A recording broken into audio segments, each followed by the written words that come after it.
नमस्कार दोस्तों, आपके अपने YouTube चैनल LCM ऑनलाइन में स्वागत है। दोस्तों आज हम एक नए क्लास के साथ उपस्थित हैं। दोस्तों आज की जो हमारी क्लास होगी, वो आपके सामने स्क्रीन पर दिखाई दे रहा है भौतिकी की यानी फिजिक्स की क्लास होगी आज। और आज की जो क्लास होगी ये पार्ट 1 होगी, यानी ध्वनि चैप्टर से यानी ध्वनि से संबंधित कुछ महत्वपूर्ण प्रश्न लेकर हम आए हैं। और ध्वनि चैप्टर यदि ये हमारा वीडियो आप देख लेते हैं तो ध्वनि से बनने वाले जितने भी प्रश्न होंगे वो सारे प्रश्न किसी भी वनडे एग्जाम या फिर PCS के एग्जाम तक के प्रश्नों को हमने कवर कर लिया है इसी वीडियो में। तो दोस्तों ये पार्ट 1 है, पार्ट 2 देखना नहीं भूलेंगे। यदि आप चैनल पर नए हैं तो चैनल को सब्सक्राइब कर ले ताकि जब हमारा कोई नया वीडियो बने तो आपके पास नोटिफिकेशन पहुंच जाए। तो दोस्तों चलिए चलते हैं, हम अपने क्लास की शुरुआत करते हैं। आज का हमारा सबसे पहला प्रश्न है दोस्तों, आज का हमारा सबसे पहला प्रश्न है ध्वनि का वेग अधिकतम होता है। आज का हमारा सबसे पहला प्रश्न है ध्वनि का वेग अधिकतम होता है। तो ऑप्शन क्या है? वायु में, द्रव में, धातु में, निर्वात में। तो दोस्तों ध्वनि का वेग अधिकतम कहाँ होता है?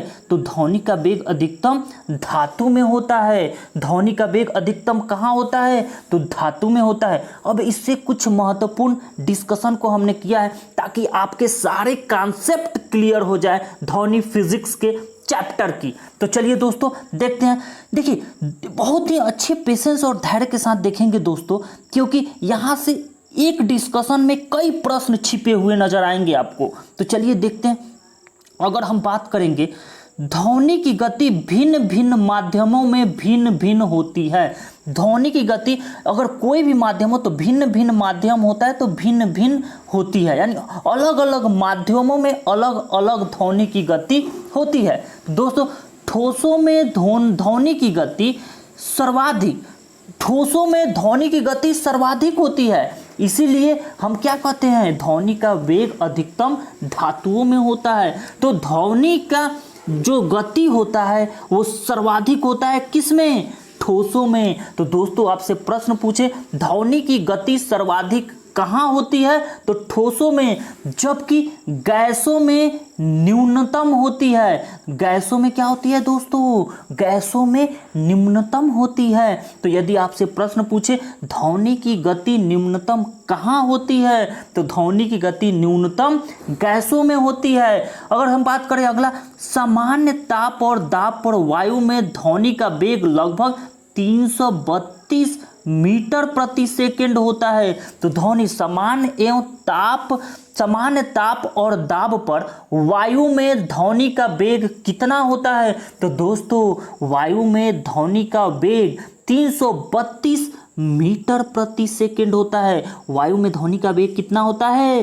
332 मीटर प्रति सेकंड होता है। अगर हम कहें ध्वनि का वेग माध्यम के घनत्व पर निर्भर करता है, तो दोस्तों यहां से प्रश्न पूछा जाता है ध्वनि का वेग किस पर निर्भर करता है? तो ध्वनि का वेग उसके माध्यम पर निर्भर करता है दोस्तों। तो दोस्तों यहाँ से हमने बहुत सारे प्रश्नों को आपके एक साथ ही कई सारे प्रश्नों को हमने बता दिया है। तो एक एक करके फिर से एक बार रिवीजन करते हैं दोस्तों, ताकि आप एक बार वीडियो को देखें, एक ही बार में आपके दिमाग में धंस जाए। तो दोस्तों देखते हैं, अगर हम कहें ध्वनि का गति भिन्न भिन्न माध्यमों में क्या होता है? तो भिन्न भिन्न माध्यमों में भिन्न भिन्न होती है। यदि कहें ठोसों में ध्वनि की गति क्या होती है? तो सर्वाधिक होती है। ध्वनि की गति न्यूनतम कहाँ होती है? तो ध्वनि की गति न्यूनतम गैसों में होती है। अगर हम कहें सामान्य ताप और दाब पर वायु में ध्वनि का वेग कितना होता है? तो सामान्य ताप एवं दाब पर वायु में ध्वनि का वेग कितना होता है? 332 मीटर प्रति सेकंड होता है। ध्वनि का वेग माध्यम के घनत्व पर निर्भर करता है। दोस्तों उम्मीद करते हैं हमारे साथ साथ आप चलेंगे। एक एक प्रश्न कहीं से भी यदि पूछे जाए आपके एग्जाम में तो सारे के सारे प्रश्न क्लियर हो जाएंगे। चलिए दोस्तों चलते हैं हम अपने अगले प्रश्न की तरफ। हमारा अगला प्रश्न है दोस्तों, ध्वनि का वेग अधिकतम होता है। तो दोस्तों अभी अभी हमने बताया कि ध्वनि का वेग अधिकतम कहाँ होता है? तो ध्वनि का वेग अधिकतम ठोसों में होता है। तो इसमें से ठोस कौन सा है? तो इसमें से ठोस इस्पात है दोस्तों। तो इस्पात ठोस है, इसीलिए हम कहेंगे ध्वनि का वेग अधिकतम कहाँ होगा? ध्वनि का वेग अधिकतम इस्पात में होता है। तो दोस्तों अगर हम बात करें, ध्वनि की चाल उस माध्यम की प्रकृति पर निर्भर करती है जिसमें होकर वह गमन करती है। तो ध्वनि की चाल किस पर निर्भर करती है? तो माध्यम की प्रकृति एवं घनत्व पर निर्भर करती है दोस्तों। और कहें ध्वनि की चाल भिन्न भिन्न माध्यमों में भिन्न भिन्न होती है। गैस में ध्वनि अत्यंत धीमी गति से, द्रव में तीव्र गति से और ठोसों में तीव्र उत्तम गति से गमन करती है। ध्वनि निर्वात में गमन नहीं कर सकती है। दोस्तों यदि आपसे प्रश्न पूछे कि ध्वनि कहाँ पर गमन नहीं कर सकती, तो ध्वनि कहाँ पर गमन नहीं कर सकती दोस्तों? तो ध्वनि निर्वात में गमन नहीं कर सकती है। दोस्तों टाइपिंग मिस्टेक होने के कारण कहीं कहीं ध्वनि लिखा गया है, उस पर गौर नहीं करेंगे। जहाँ ध्वनि होगा वहाँ पे ध्वनि होगा। तो ध्वनि निर्वात में गमन नहीं कर सकती है। अगर कहे ध्वनि किस में गमन नहीं करती है, तो ध्वनि निर्वात में गमन नहीं कर सकती है दोस्तों अगर कहे वायु की अपेक्षा स्टील में लगभग 15 गुना तीव्र गति से गमन कर सकती है। स्पष्ट है कि ध्वनि का वेग इस्पात में अधिकतम होगा। चलिए दोस्तों, उम्मीद करते हैं आप बहुत अच्छे से समझ गए होंगे। चलते हैं हम अपने अगले प्रश्न की तरफ। हमारा अगला प्रश्न है, लगभग 20 डिग्री सेल्सियस के तापमान पर किस माध्यम में ध्वनि की गति अधिकतम रहेगी? तो दोस्तों 20 डिग्री सेल्सियस के तापमान पर ध्वनि की गति अधिकतम कहाँ होगी? तो अधिकतम लोहा में होगी। दोस्तों अभी अभी हमने बताया कि ध्वनि की गति सर्वाधिक कहाँ होती है? तो सर्वाधिक ध्वनि की गति ठोसों में होती है दोस्तों चलते हैं, इसमें कुछ महत्वपूर्ण डिस्कशन हमने दिए हैं, उन डिस्कशन को देख लेते हैं। यदि हम बात करें, ध्वनि की गति माध्यम के घनत्व एवं प्रत्यास्त्र पर निर्भर करता है। ये इंपॉर्टेंट प्रश्न है दोस्तों। कहे ध्वनि की गति किस पर निर्भर करता है? तो ध्वनि की जो गति है माध्यम के घनत्व एवं प्रत्यास्त्र पर निर्भर करता है। तो माध्यम के घनत्व एवं प्रत्यास्त्र पर निर्भर करता है क्या? ध्वनि की गति। जिस माध्यम का घनत्व एवं प्रत्यास्थता अधिक होती है, जिस माध्यम का घनत्व एवं प्रत्यास्थता अधिक होती है उसमें ध्वनि की गति अधिक होती है। यानी घनत्व एवं प्रत्यास्थता अधिक होने के कारण ध्वनि की गति भी क्या होगी? अधिक होगी। 20 डिग्री सेल्सियस के तापक्रम पर लोहे में ध्वनि की गति अधिकतम होती है। यानी 20 डिग्री सेल्सियस तापक्रम पर लोहे में ध्वनि की गति क्या होती है? अधिकतम होती है। दोस्तों चलते हैं हम अपने अगले प्रश्न की तरफ। हमारा अगला प्रश्न है, ध्वनि तरंगे होती हैं, ध्वनि तरंगे होती हैं तो निर्वात में चल सकती हैं। अभी अभी हमने बताया ध्वनि तरंगे निर्वात में नहीं चल सकती हैं, केवल ठोस माध्यमों में चल सकती हैं। नहीं दोस्तों, यह ठोस, द्रव एवं गैस तीनों माध्यमों में चल सकती है। यानी ध्वनि ठोस में भी गमन कर सकती है, द्रव में भी गमन कर सकती है और गैस में भी गमन कर सकती है। तो इसीलिए अगर कहे केवल ठोस माध्यम में चल सकती है तो ये भी गलत है। तो ऑप्शन ए ऑप्शन बी दोनों गलत है। केवल गैसों में चल सकती है, ये भी गलत है। यह ठोस तथा गैसों दोनों माध्यमों में चल सकती है, तो हमारा आंसर डी होगा। यानी ठोस तथा गैस दोनों माध्यमों में चल सकती है, क्योंकि ध्वनि तरंगे तीनों माध्यमों में, ठोस, द्रव एवं गैस तीनों माध्यमों में प्रवेश कर जाती हैं। दोस्तों चलते हैं, इसके कुछ डिस्कशन हमने दिए हुए हैं, उन डिस्कशन को देख लेते हैं। ध्वनि तरंगों के संचालन के लिए किसी न किसी माध्यम की आवश्यकता होती है। दोस्तों ध्वनि बिना किसी माध्यम के गमन नहीं कर सकता है, इसीलिए ध्वनि तरंगों के संचालन के लिए किसी न किसी माध्यम की आवश्यकता जरूर होती है। तो दोस्तों अगर हम बात करें, ध्वनि तरंगे ठोस, द्रव तथा गैस तीनों माध्यमों में चल सकती हैं। तो अब तो कोई कन्फ्यूजन नहीं रहा होगा दोस्तों कि ध्वनि ठोस, द्रव तथा गैस तीनों माध्यमों में चल सकती। दोस्तों अगर हम बात करें, यहाँ से हम बात करें कि जो ये ध्वनि तरंगों का वेग, जो ध्वनि तरंगों का वेग होता है, ठोसों में अधिकतम, द्रव में उससे कम तथा गैसों में न्यूनतम होता है। और कहा ठोसों में अधिकतम, यहाँ फूलों की जगह ठोसों होगा तो ठोसों में अधिकतम, द्रव में उससे कम तथा गैसों में न्यूनतम होता है। यानी कि सबसे न्यूनतम गैसों में होता है और सबसे अधिकतम ठोसों में होता है। हवा में ध्वनि का वेग कितना होता है? 332 मीटर प्रति सेकेंड। ये यदि हमारा वीडियो अंत तक देखेंगे तो आपको रिवीजन की भी ज़रूरत नहीं पड़ेगी दोस्तों, आपको आज पढ़ेंगे आज ही आपके दिमाग में चला जाएगा दोस्तों।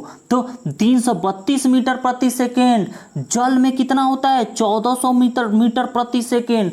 यानी कि ध्वनि का वेग वायु में 332 मीटर प्रति सेकेंड होता है, जबकि जल में ध्वनि का वेग 1400 मीटर प्रति सेकेंड होता है तथा लोहे में ध्वनि का वेग कितना होता है? 5000 मीटर प्रति सेकेंड होता है। एक बार और पढ़ बोलेंगे दोस्तों, क्योंकि यहाँ से प्रश्न पूछा जाता है और आपको याद नहीं रहते हैं, इसलिए हम रिपीट कर रहे हैं। एक बार फिर से हमारे साथ आप लोग भी रिपीट करिएगा कि वायु में ध्वनि का वेग कितना होता है? 332 मीटर प्रति सेकेंड होता है। अगर हम कहेंगे जल में ध्वनि का वेग कितना होता है, तो जल में ध्वनि का वेग 1400 मीटर प्रति सेकेंड होता है। अगर हम पूछे लोहे में ध्वनि का वेग कितना होता है, तो लोहे में ध्वनि का वेग कितना होता है दोस्तों? 5000 मीटर प्रति सेकेंड होता है। उम्मीद करते हैं अब तो यहाँ से नहीं दिक्कत परेशानी होगी कोई। चलते हैं हम अगले प्रश्न की तरफ। हमारा अगला प्रश्न है दोस्तों, हमारा अगला प्रश्न है, नीचे दिए गए विकल्पों में से किसमें ध्वनि आर पार नहीं जा सकती है? इतना डिस्कशन कराने के बाद अब आप भी आंसर दे सकते हैं दोस्तों, क्योंकि अब बात कर रहा है ध्वनि आर पार नहीं जा सकती है। तो ध्वनि किसके साथ गमन नहीं करती है? तो ध्वनि निर्वात में गमन नहीं करती है। ध्वनि निर्वात में गमन नहीं करती है, इसीलिए क्या होगा? ध्वनि निर्वात में आर पार नहीं जा सकती है दोस्तों। यदि हम अब आपसे पूछे कि ध्वनि का वेग सबसे अधिकतम कहाँ होता है, तो ध्वनि का वेग सबसे अधिकतम ठोसों में होता है, जबकि ध्वनि का वेग सबसे निम्नतम कहाँ होता है? तो ध्वनि का वेग सबसे निम्नतम गैसों में होता है। यदि हम कहें ध्वनि के संचालन के लिए किसी न किसी माध्यम की आवश्यकता होती है, निर्वात में माध्यम की अनुपस्थिति के कारण ध्वनि तरंग का संचरण नहीं कर पाती है। दोस्तों चलते हैं हम अपने अगले प्रश्न की तरफ। अगला प्रश्न तो बहुत महत्वपूर्ण है दोस्तों, क्योंकि ये एक बार नहीं हजारों बार पूछे गए हैं आपके वनडे एग्जामों में। दोस्तों क्या है प्रश्न? चंद्रमा के धरातल पर एक व्यक्ति दूसरे व्यक्ति की बात नहीं सुन सकते क्योंकि चंद्रमा के धरातल पर एक व्यक्ति दूसरे व्यक्ति की बात नहीं सुन सकते क्योंकि चंद्रमा पर वायुमंडल नहीं है। दोस्तों चंद्रमा पर वायुमंडल नहीं होने के कारण हमारे ध्वनि का प्रवाह नहीं हो पाता है और इस कारण से चंद्रमा के धरातल पर एक व्यक्ति दूसरे व्यक्ति की बात को नहीं सुन सकता। तो कहेंगे कि चंद्रमा पर वायुमंडल है, तो दोस्तों नहीं है, चंद्रमा पर वायुमंडल नहीं है दोस्तों चलते हैं हम अपने कुछ डिस्कशन पॉइंट को दिए हुए हैं उनको हम देख लेते हैं। ये डिस्कशन बहुत ही बड़े काम की चीज़ है दोस्तों, इस पे यदि आपको आता है तब भी नहीं आता है तब भी डिस्कशन को अंत तक सुनिएगा, क्योंकि रिवीजन के तौर पर हमने इस डिस्कशन को लेकर आए हैं आपके सामने। तो दोस्तों ध्वनि तरंगों के संचालन के लिए द्रव्यात्मक माध्यम का होना आवश्यक है, परंतु चंद्रमा पर वायुमंडल नहीं है। दोस्तों किसी न किसी माध्यम की आवश्यकता होती है ध्वनि के संचरण के लिए, लेकिन चंद्रमा पर क्या है? वायुमंडल नहीं है और वायुमंडल नहीं होने के कारण वहाँ द्रव्यात्मक माध्यम नहीं है, इसलिए चंद्रमा पर ध्वनि तरंगों का संचरण नहीं हो पाता। फलतः एक व्यक्ति दूसरे व्यक्ति की बातों को नहीं सुन सकता है चंद्रमा पर। तो दोस्तों हमारा अगला प्रश्न है, अगला प्रश्न देखिए, जितने भी प्रश्नों का हम कलेक्शन किए हैं वो कई बार के एग्जामों में पूछे हुए प्रश्नों के कलेक्शन हैं। तो हम बात करें पराश्रव्य ध्वनि वे ध्वनि होती हैं, तो पराश्रव्य ध्वनि वे ध्वनि होती है जिनकी आवृत्ति होती है। पराश्रव्य ध्वनि वे ध्वनि होती हैं जिनकी आवृत्ति होती है 20,000 हर्ट्ज से अधिक, यानी जिस ध्वनि की आवृत्ति 20,000 हर्ट्ज से अधिक होती है वो पराश्रव्य ध्वनियाँ कही जाती हैं। तो आपसे प्रश्न पूछे कि पराश्रव्य ध्वनियाँ किसे कहते हैं, तो जिस ध्वनि की आवृत्ति 20,000 हर्ट्ज से अधिक होती है उसे हम पराश्रव्य ध्वनि कहते हैं। दोस्तों, पराश्रव्य शब्द उस ध्वनि के लिए प्रयुक्त होता है जिसकी आवृत्ति इतनी अधिक होती है कि वह मनुष्य के कानों को सुनाई नहीं देती है। दोस्तों, पराश्रव्य शब्द उस ध्वनि के लिए प्रयुक्त होता है। पूछ दे पराश्रव शब्द का प्रयोग कहाँ होता है, पराश्रव शब्द का प्रयोग कहाँ होता है, तो इसमें कोई कन्फ्यूज़न नहीं दोस्त। अगर कहे पराश्रव्य शब्द का प्रयोग कहाँ होता है, तो पराश्रव्य शब्द का प्रयोग वहाँ पर होता है जहाँ पर आवृत्ति इतनी अधिक होती है कि वह मनुष्य के कानों को सुनाई नहीं देती है। तो दोस्तों, साधारणतः मानव श्रवण शक्ति का परास जो है, मानव की जो सुनने का परास जो है, जो आवृत्ति है वो 20 से लेकर 20,000 कंपन प्रति सेकेंड है। तो दोस्तों, यदि आपसे पूछे मनुष्य किस प्रकार की ध्वनि को सुन सकता है, तो जो 20 से 20,000 कंपन प्रति सेकेंड का होता है वही ध्वनि को मनुष्य सुन सकता है, जबकि 20,000 हर्ट्ज से अधिक आवृत्ति वाली ध्वनि को पराश्रव्य ध्वनियाँ कहते हैं। तो दोस्तों, चलते हैं हम अपने अगले प्रश्न की तरफ। हमारा अगला प्रश्न तो और ही महत्वपूर्ण है दोस्तों, ये तो कई बार के एग्जामों में पूछा गया है।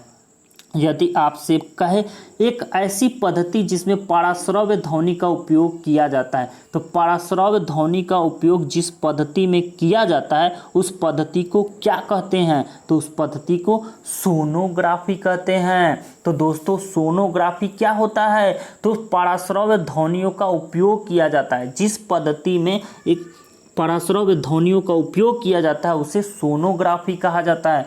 दोस्तों, ये सोनोग्राफी कहा जाता है। इसमें एक ऑप्शन है ईसीजी। ईसीजी का पूरा नाम पूछता है, तो ईसीजी का पूरा नाम इलेक्ट्रोकार्डियोग्राफी, ईईजी का पूरा नाम पूछ लिया जाता है तो इलेक्ट्रोइंसोफेलोग्राफी। तो दोस्तों, अगर कहे ईसीजी का प्रयोग तो हृदय से संबंधित है, ईसीजी पेसमेकर हृदय से संबंधित है। दोस्तों, चलते हैं कुछ व्याख्या, और ये व्याख्या ही नहीं, एक अच्छे प्रश्नों का संकलन भी होता है इसमें दोस्तों। तो दोस्तों, सोनोग्राफी या अल्ट्रासोनोग्राफी चिकित्सीय निदान का एक महत्वपूर्ण साधन है। सोनोग्राफी या अल्ट्रासोनोग्राफी क्या होता है, तो चिकित्सीय निदान का एक महत्वपूर्ण साधन है। पराश्रव्य ध्वनि पर आधारित एक चित्रांकन तकनीक। चिकित्सा के क्षेत्र में इसके क्या उपयोग है, जिनमें से गर्भावस्था में गर्भस्थ शिशु के स्वास्थ्य के बारे में जानकारी की प्राप्ति प्रमुख है। दोस्तों, अगर कहें सोनोग्राफी या अल्ट्रासोनोग्राफी का उपयोग सर्वाधिक कहाँ किया जाता है, तो गर्भावस्था में गर्भस्थ शिशु के स्वास्थ्य के बारे में जानकारी की प्राप्ति हमें किसके माध्यम से होती है, तो सोनोग्राफी के माध्यम से। दोस्तों, अगर ऐसा प्रश्न पूछे तो अब तो नहीं छूटना चाहिए। अगर हमारा वीडियो देखने के बाद यदि आपके प्रश्न एग्जाम में छूट जाते हैं तब तो दोस्तों आप बहुत पीछे चले जा रहे हैं, क्योंकि बहुत ही ध्यान से सुनिए। जहाँ पे न समझ में आए बैक करके देख लीजिए ना। अगर न समझ में आए तो कमेंट करिए कि सर ये चीज़ें नहीं समझ में आ रही हैं, उसको और अच्छे से डिफाइन करने का प्रयास करेंगे दोस्तों। हमारा अगला प्रश्न है, चमगादड़ अंधेरी रातों में उड़ सकते हैं। चमगादड़ अंधेरी रातों में उड़ सकते हैं और अपना शिकार भी कर सकते हैं, इसका प्रमुख कारण है। तो दोस्तों, चमगादड़ अंधेरी रातों में उड़ सकते हैं और अपना शिकार भी कर सकते हैं, इसका प्रमुख कारण क्या है, क्योंकि चमगादड़ पराश्रव्य ध्वनियाँ तरंगे निकालते हैं और उन्हीं के द्वारा ये निर्देशित होते हैं। तो कहेगा कि किसके माध्यम से अंधेरी रातों में उड़ सकते हैं चमगादड़, तो चमगादड़ किसके माध्यम से, तो वो पराश्रव्य ध्वनि तरंगे निकालते हैं और उन्हीं के द्वारा वो निर्देशित होते हैं। दोस्तों, अगर हम इसकी व्याख्या की बात करें, चमगादड़ उड़ते समय पराश्रव्य ध्वनि तरंगे उत्पन्न करते हैं। यह ध्वनि तरंगे राडार द्वारा प्रक्षेपित प्रकाश तरंगों की भांति मार्ग की रुकावट से टकराने के बाद उद्गम स्रोत तक लौट आती है।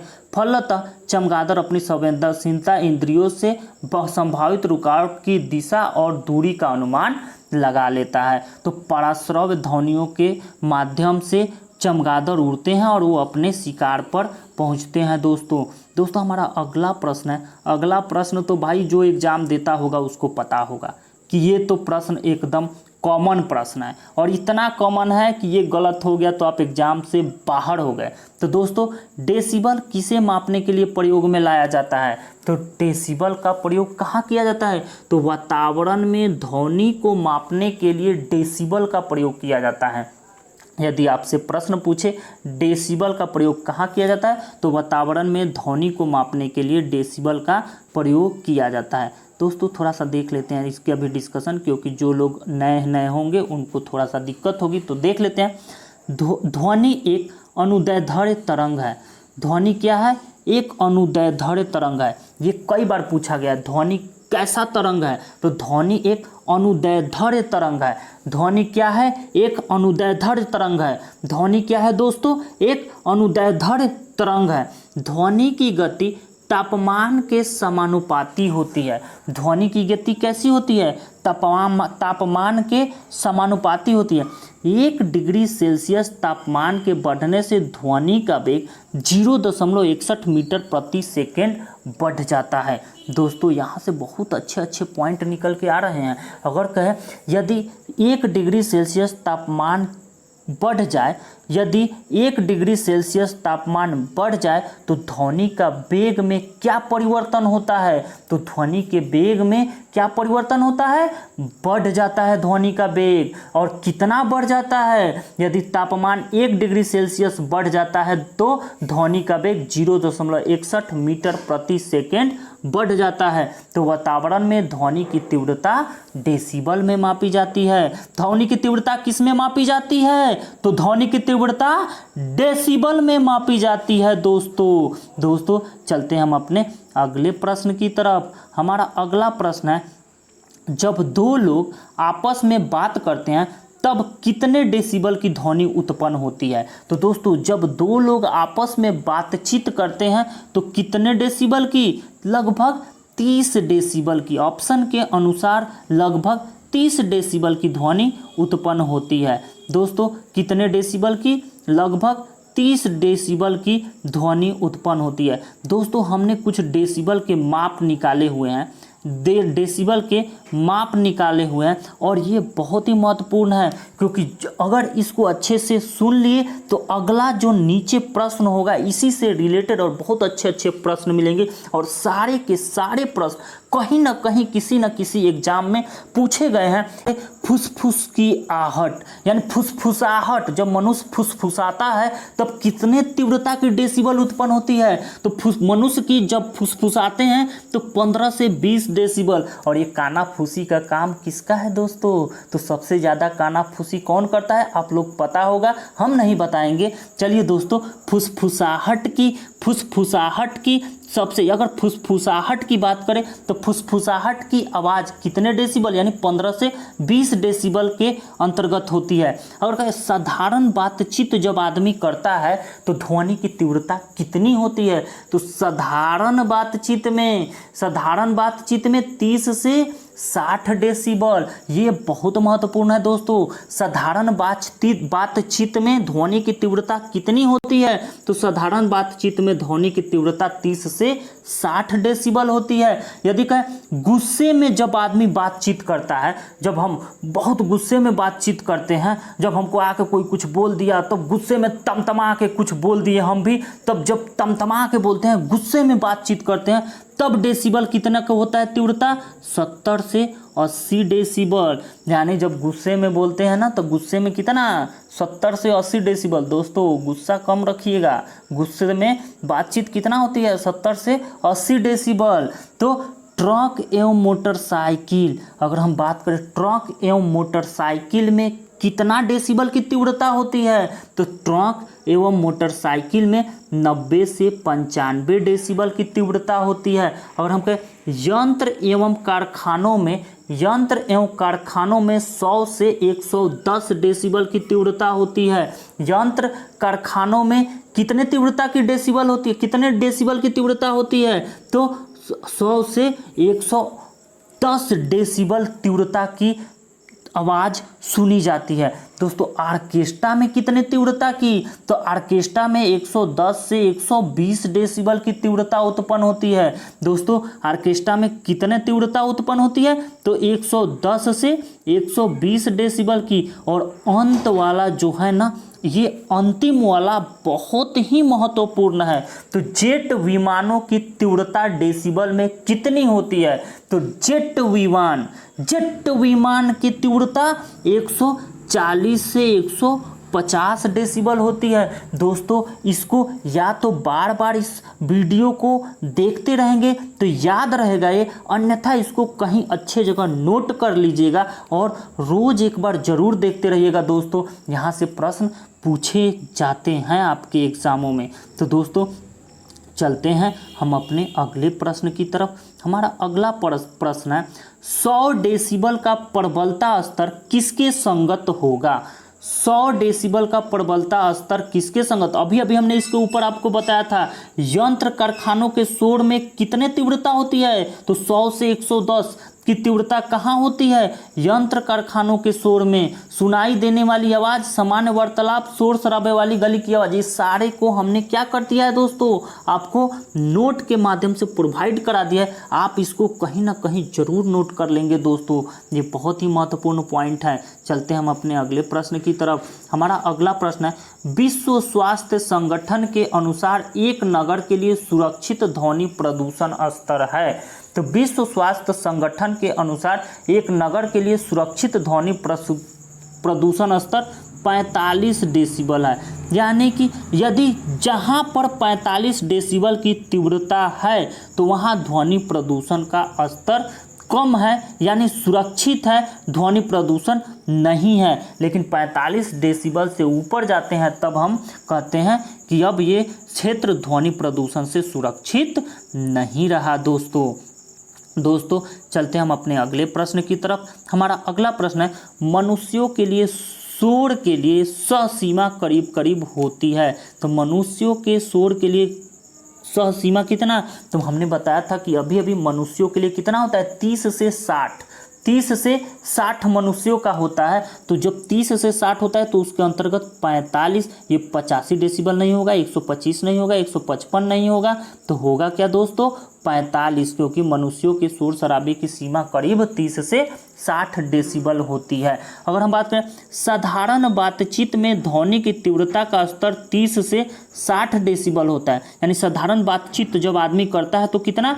30 से 60 डेसिबल होता है। सोते हुए व्यक्ति को जगाने के लिए 50 डेसिबल की ध्वनि पर्याप्त होती है। यदि व्यक्ति सोया हुआ है तो कितना डेसिबल की ध्वनि की तीव्रता से चिल्लाएंगे कि वो व्यक्ति उठकर बैठ जाएगा? तो 50 डेसिबल की ध्वनि पर्याप्त होती है दोस्तों। यानी 50 डेसिबल की तीव्रता से यदि आप चिल्लाते हैं तो कोई व्यक्ति, सोया हुआ व्यक्ति, जग जाता है। तो दोस्तों 80 डेसिबल के शोर में लगातार रहना हानिकारक होता है। यदि आप 80 डेसिबल की शोर में लगातार आप रह रहे हैं तो आपके लिए वह नुकसानदायक है और वह आपके लिए हानिकारक सिद्ध हो सकता है। यदि हम कहें 90 डेसिबल किसी शोर को बर्दाश्त करने की अधिकतम सीमा है। किसी भी शोर का यानी बर्दाश्त करने की क्षमता कितनी होती है? 90 डेसिबल। यानी मनुष्य 90 डेसिबल तक के शोर को बर्दाश्त कर सकता है। दोस्तों अगर हम बात करें किस स्तर से अधिक की ध्वनि हानिकारक ध्वनि प्रदूषण कहलाती है? किस स्तर से अधिक की ध्वनि हानिकारक ध्वनि प्रदूषण कहलाती है? तो 80 डेसिबल से अधिक यदि तीव्रता होता है तो वो ध्वनि हानिकारक होती है। दोस्तों आज के लिए बस इतना ही। यदि वीडियो अच्छा लगे तो लाइक करें, शेयर करें, चैनल को सब्सक्राइब कर दे, बेल आइकन को प्रेस जरूर कर ले, क्योंकि ये हमारा फर्स्ट पार्ट है। जब हम नेक्स्ट पार्ट लेकर के आएंगे तब आपको नोटिफिकेशन मिल जाए दोस्तों। और उम्मीद करते हैं आज का क्लास आपको बहुत अच्छा लगा होगा। तो आज के लिए बस इतना ही। जय हिंद, जय भारत।